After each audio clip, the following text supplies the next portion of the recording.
Fahim before the break from Sweden asked a couple of questions. The first is pertaining dying on Friday or the night before Friday, which is Thursday evening, and whether the hadith which is mentioned in this regard is sound or not. Yes, there is a hadith in this regard, and the person will be protected from the trial of the grave, but the hadith, its authenticity is disputed.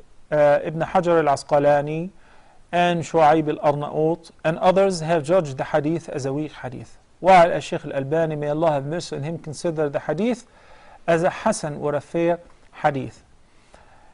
Bottom line, let's say the hadith is a sound hadith. This is a sign of husnul khatimah, or the good ending, that only benefits the believers.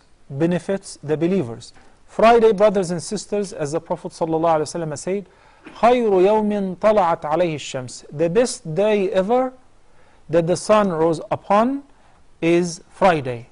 That's why from the success that Allah subhanahu wa ta'ala granted this ummah, He has guided us to consider Friday, or to accept and take, or to choose Friday as our holiday. It is the greatest day ever, and it is the greatest day of the week, of course.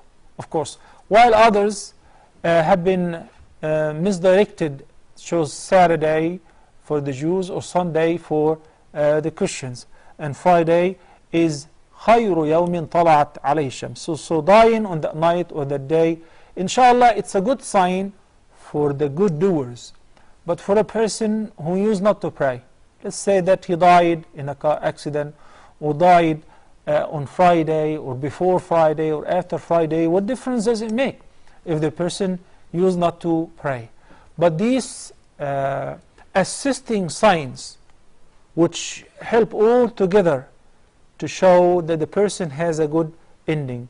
And by the end, we say, نَحْسَبُهُ وَاللَّهُ حَسِيبُهُ. We assume, we expect the person was righteous, and Allah subhanahu wa ta'ala knows best.